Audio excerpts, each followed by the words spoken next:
यहाँ पे a share holder is the owner of the company, मालिक हूं मैं कंपनी का।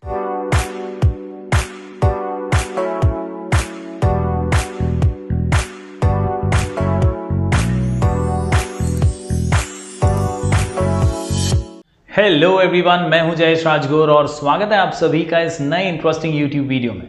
दोस्तों, हम पढ़ रहे हैं क्लास 12th का एसपी यानी सेक्रेटरियल प्रैक्टिस और हम पहुंच चुके हैं chapter number 2 sources of corporate finance पर। दोस्तों, आज की इस वीडियो में हम डिस्टिंग्विश बिटवीन पढ़ने जा रहे हैं शेयर्स एंड डिबेंचर्स के बीच। जी हाँ दोस्तों, बोर्ड एग्जाम के लिहाज से डिस्टिंग्विश होते हैं बहुत ही इंपॉर्टेंट। तो आज की इस वीडियो में कैसे डिस्टिंग्विश को आप प्रेजेंट करेंगे और कितना पॉइंट्स वगैरह आपको लिखना है, सभी बातें डिस्कस होंगी। तो अगर आप इस चैनल पर नए हैं तो जरूर से सब्सक्राइब कीजिए, बेल आइकन दबाइए, क्योंकि यहां आपको लगातार ऐसी इंफॉर्मेटिव वीडियोस मिलते रहेंगे। दोस्तों, बात करें शेयर्स और डिबेंचर्स की, तो शेयर्स याद रखिए ये ओन्ड कैपिटल है। यहां पर दोस्तों हम शेयर्स इशू करते हैं हमारी कंपनी का, ताकि लोग जो है इसमें पैसा लगा सकें और कमा भी सकें। Yes, the term share is defined by section 284 of companies act 2013। Share means a share in the share capital, एक हिस्सा होता है कंपनी का जो हम पब्लिक को दे रहे हैं एक शेयर के माध्यम से। A share is a unit by which the share capital is divided. The total capital of the company is divided into small parts और इन्हीं में से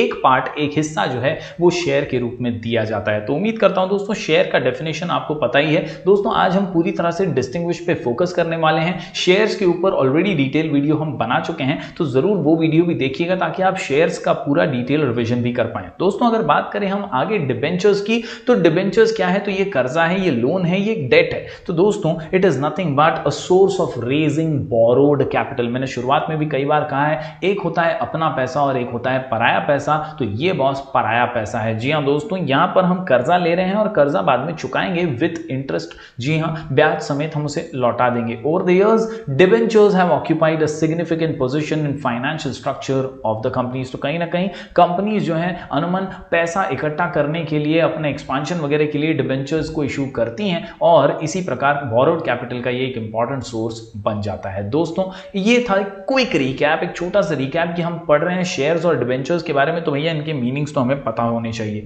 दोस्तों, आज डिस्टिंग्विश बिटवीन हम पढ़ने वाले हैं शेयर्स एंड डिबेंचर्स का। कुल मिलाकर के 10 पॉइंट का ये आंसर है और इस आंसर को आसानी से समझने के लिए, आसानी से याद रखने के लिए हमारा शॉर्ट कोड है MRP of Sony TV. MRP of Sony TV, MRP of Sony TV. जी हाँ दोस्तों, बोर्ड एग्जाम के लिहाज से एक इंपॉर्टेंट डिस्टिंग्विश है। जरूर लिख करके इसकी प्रैक्टिस कीजिएगा और आसानी से इसे समझ जाएंगे इस वीडियो को देखते हुए। दोस्तों, MRP ऑफ सोनी टीवी के अंदर M से मीनिंग लिखना है, हमेशा याद रखिए। डिस्टिंग्विश में सबसे पहले मीनिंग ही आएगा।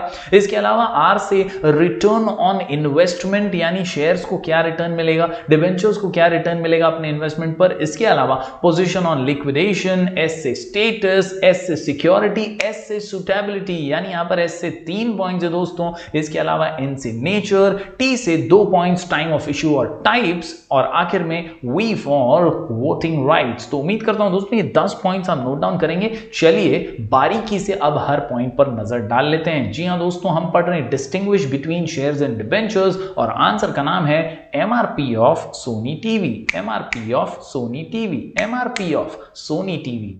यहां पर दोस्तों कुल मिलाकर के एटलीस्ट आपको 8 पॉइंट्स तो मिनिमम लिखने ही है बोर्ड एग्जाम में।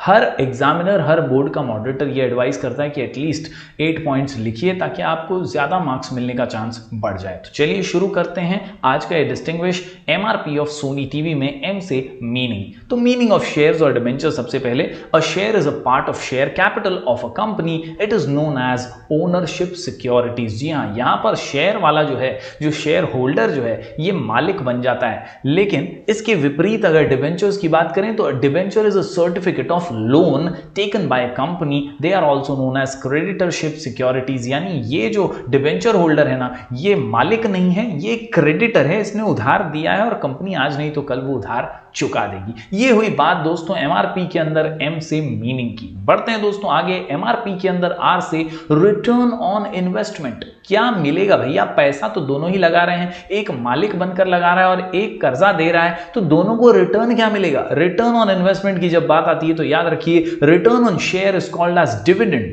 शेयर होल्डर को मिलता है dividend. Equity share holders receive dividend at fluctuating rate whereas preference share holders receive dividend at fixed rate. जी हाँ दोस्तों, दो महत्वपूर्ण टाइप्स ऑफ शेयर, इक्विटी और प्रेफरेंस। तो इक्विटी शेयर्स जो हैं इनको फ्लक्चुएटिंग रेट पर डिविडेंड मिलता है, बदलते रहता है डिविडेंड का अमाउंट, कभी ज्यादा तो कभी कम, परफॉर्मेंस पे डिपेंड करता है। और अगर प्रेफरेंस शेयर की बात करें तो याद रखिए यहां पर एक फिक्स्ड रेट होता है, उसी पर हमेशा डिविडेंड मिलता रहता है। बात करें अगर डिबेंचर्स की तो इन्हें क्या रिटर्न में मिलता है, तो रिटर्न टू डिबेंचर या return on debenture is called as interest. ब्याज मिलता है boss, it is fixed at the time of issue, interest is paid even when company has no profit. तो यही फायदा है डिबेंचर होल्डर्स को कि भैया अगर कंपनी घाटे में है, प्रॉफिट नहीं ना हो रहा है, तभी भी आपको वो इंटरेस्ट देगी क्योंकि उसने वो प्रॉमिस आपको पहले ही कर दिया था। Yes my dear students, MRP of Sony TV में पी से पोजीशन ऑन लिक्विडेशन, ये हमारा अगला पॉइंट है दोस्तों यहां पर पोजीशन ऑन लिक्विडेशन की जब बात आती है तो याद रखिए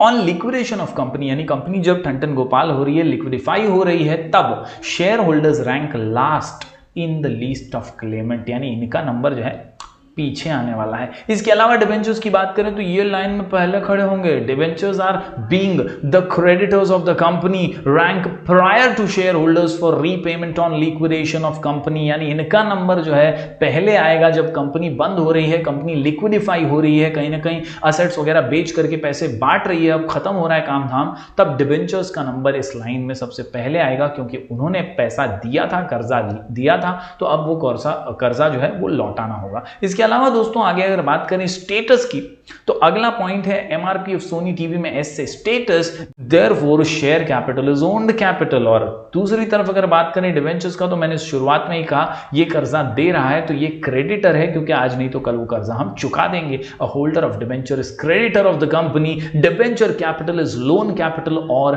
बोरोड कैपिटल। तो उम्मीद करता हूं दोस्तों ये छोटा सा पॉइंट आप समझ पाए होंगे। एमआरपी ऑफ सोनी टीवी में एस से 3 पॉइंट है दोस्तों, 2 और पॉइंट आपके सामने, एस से सिक्योरिटी और एस से सुटेबिलिटी। सिक्योरिटी की बात करें तो भैया बहुत जरूरी होता है जब हम कहीं पैसा लगाते हैं तो भैया क्या सिक्योरिटी मिलेगी, ये भी तो जरूरी है कि ऐसा ना हो कि भैया पैसा डूब जाए। तो शेयर कैपिटल थोड़ा सा अनसिक्योर्ड कैपिटल है क्योंकि यहां पर कोई गारंटी नहीं है कि पैसे वापस मिलेंगे भैया, नहीं, no securities offered to share holders. लेकिन इसके विपरीत अगर बात करें डिबेंचर होल्डर्स की तो डिबेंचर जो है ये वो कैपिटल है जो लोन की तरह लिया जाता है और इसीलिए यहां पर सिक्योरिटी है। Capital is secured by creating a charge on companies property. यहां पर अगर कंपनी नहीं भी लौटा पा रही है तो उसके असेट्स बेच करके या असेट्स जो हैं वो डिबेंचर होल्डर के नाम पर कर दिए जाते हैं, चार्ज जो है वो उन्हें मिल जाता है। तो इस प्रकार आप समझ सकते हैं कि सिक्योरिटी शेयर्स में नहीं है, डिबेंचर्स में है। बढ़ते हैं दोस्तों आगे। सुटेबिलिटी की अगर बात करें तो याद रखिए shares are suitable for long term finance, यानी लंबी रेस का घोड़ा। याद रखिए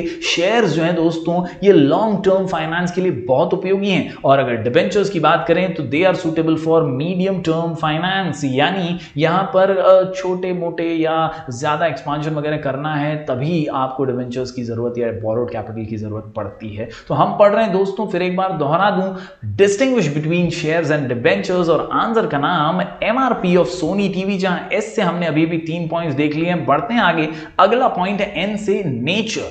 तो कैसा नेचर है शेयर कैपिटल का और डिबेंचर कैपिटल का यानी बोरोड कैपिटल का, तो याद रखिए शेयर कैपिटल परमानेंट होता है और डिबेंचर जो है ये टेम्पररी कैपिटल होता है क्योंकि लौटा देने वाले हैं हम, शेयर होल्डर्स तो मालिक हैं तो उनका कैपिटल तो परमानेंट हमेशा बिजनेस जब तक है तब तक रहेगा।